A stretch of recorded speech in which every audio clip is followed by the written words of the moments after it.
તો પછી બધો પ્લાનિંગ કર્યો ચેન્જ ને અત્યારે આવી ગયા લીંબુ લઈને બધી વસ્તુ લઈને આવી ગયા રૂમે અને ભાઈ ભેળનું આયોજન કરી નાખ્યો જો પડી ગયા થોડી બધું મિક્સ કરે. તો મિત્રો ગુડ મોર્નિંગ. અત્યારે થઈ ગઈ છે સવાર ને અત્યારે હું છું અમદાવાદ.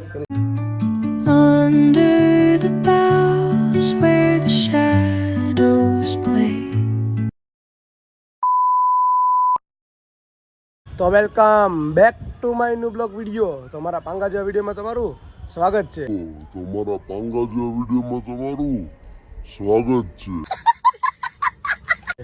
અને અત્યારે આવી ગયો છું અમદાવાદ, કેમ કે હમણાં 4-5 દિવસથી હું અમદાવાદ જ છું. અને ગયો તો રાજસ્થાન.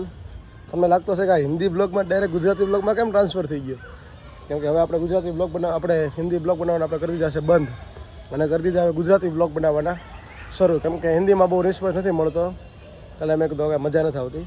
બ્લોગ તો રાજસ્થાનનો ઉતાર્યો હતો મેં રાજસ્થાન ગયો ને ત્યાંનો બ્લોગ ઉતાર્યો હતો, પણ એ બ્લોગ હિન્દીનો હતો. મેં હવે હિન્દી મૂકવા જ નથી એટલે એ વિડીયો અપલોડ કર્યો જ નહીં. અને આજે અત્યારે વાગી ગયા છે સાંજના 8 અને અત્યારે શું અમદાવાદ. અને આજ સવારે જ હજી આવ્યો છું રાજસ્થાનથી. આજે અમદાવાદ પહોંચેલો છું અને મસ્ત નાઈન ધોઈને તૈયાર થઈ ગયો અને જવું છે બહાર અમદાવાદ. પછી 5 દિવસ હજી અમદાવાદ જ રોકાવાનો છું. પછી 5 દિવસ અમદાવાદમાં મોજ કરવાની છે. તો ચાલો જોતા રહીએ બી કન્ટિન્યુ બ્લોગ. તો અમદાવાદ હવે શું થાય છે. જવું છે બહાર. બહાર ક્યાં જવું છે એ ખબર નથી. અને અમદાવાદની જો સાયના હોસ્પિટલ દેખાય છે અહીંથી. જે અમદાવાદના હશે એને તો ખબર હશે કે કઈ જગ્યાએ આવેલી છે. તો ચાલો અમદાવાદમાં ફરીએ. વખતે તો નવરાત્રિમાં કાંઈ રમ્યો જ નથી અને એમ તો મને રમવાનો શોખ કોઈ દી હોતો નથી, કેમ કે કોઈ દી રમતો જ નથી. અને આ શેરીમાં મસ્ત એવું રમવાનું ગોઠવાઈ ગયું છું. અને એમ પણ અમદાવાદમાં તો બહુ જોરદાર હોય જ છે, કંઈક અમદાવાદમાં તો ઘટે જ ને. અમદાવાદની નવરાત્રિ એટલે એક નંબર.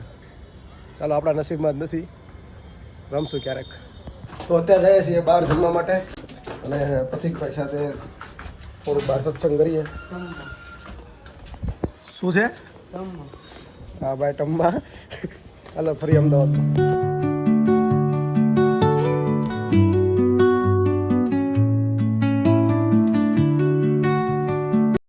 અત્યારે એમ કહીશ કે ઢોસા ખાવા જઈએ, મેં ના પડું. મેં ના કે બહાર બીજે કંઈક જવું છે, બહાર કંઈ સારું ખાવું છે. ઢોસામાં પછી બહુ પેટ ન ભરાય તો કે બહાર જઈએ.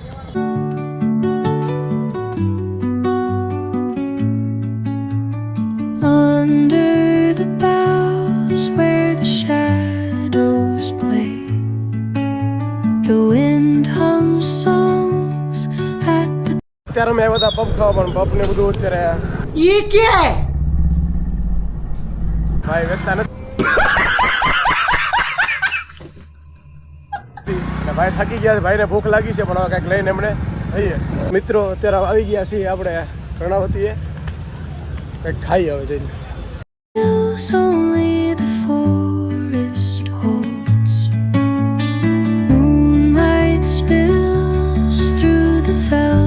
તો પછી બધો પ્લાનિંગ કર્યો ચેન્જ ને અત્યારે આવી ગયા લીંબુ લઈને. અને ભાઈ ગયા છે મમરાની થેલી લેવા માટે. અને હવે મમરાની થેલી લઈ લે પછી આપણે ગમે તેને ભેળ બનાવવાની છે. એમાં એવું છે મિત્રો, કેમ કે ભૂખ લાગી હોય એટલે વ્યવસ્થિત જોઈએ. અમદાવાદમાં ફર્યા પણ બધી જગ્યાએ બહુ ટ્રાફિક છે, કેમ કે આજે છે દશેરા અને બધી જગ્યાએ બહુ ટ્રાફિકો છે, એટલે કાંઈ ભેળ આવે એવું છે નહીં.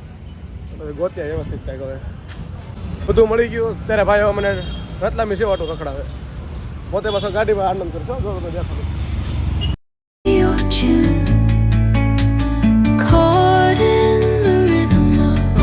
વસ્તુ લઈને આવી ગયા રૂમે અને ભાઈ ભેળનું આયોજન કરી નાખ્યો.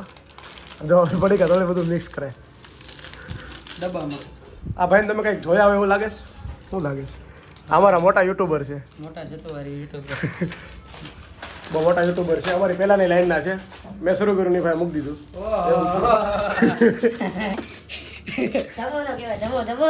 અરે નહીં, તો અમારા ગુરુજી છે. ગુરુજી છે. તું સમજા? હા. નહીં તું સમજા નહીં. બનાવી લઈએ ભેળ.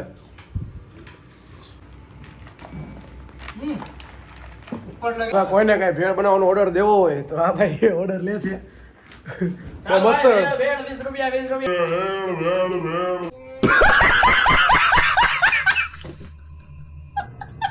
અમદાવાદમાં 20 રૂપિયાની ભેળ કોઈ નહીં આપતો હોય. આ ભાઈ વેચે છે હાથે બનાવીનો. તો મેં તો વિડીયો જોઈ લીધો આગળ. તમે આમ આમ કરી બનાવે. જેને ઓર્ડર દેવો હોય દઈ દે. આમ કરી બનાવે. ફટાફટ હવે ભેળ ખાઈ લઈએ, સુઈ જઈએ, પછી કાલે પાછા અમદાવાદમાં ફરીએ. મિત્રો આવી જાઓ આપણે ભેળ ખાવા માટે. પ્રતિકભાઈ મસ્ત મજાની ભેળ બનાવી નાખી. આ ભેળ, આ જલેબી, આ દશેરાની, આ ગાંઠિયા. તો મિત્રો ગુડ મોર્નિંગ. અત્યારે થઈ ગઈ છે સવાર ને અત્યારે હું છું અમદાવાદ, કેમ કે કાલે ભેળ ખાધી હતી એટલે તમને ખબર જ હશે અમદાવાદ છું. અને અત્યારે જવું છે ગોતા. અમદાવાદમાં છે જેને ખબર જ હશે કે ગોતા કઈ જગ્યાએ આવેલું છે.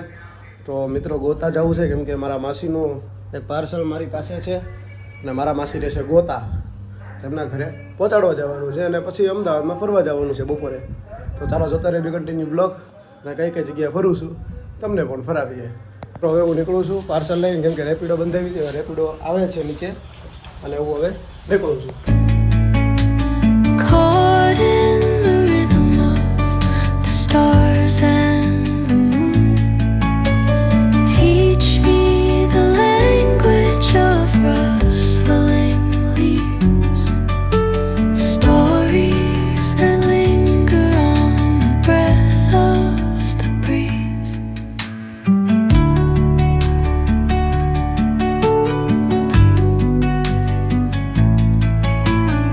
મિત્રો અત્યારે તો હું આવી ગયો રૂમમાં, સાવ થાકી ગયો.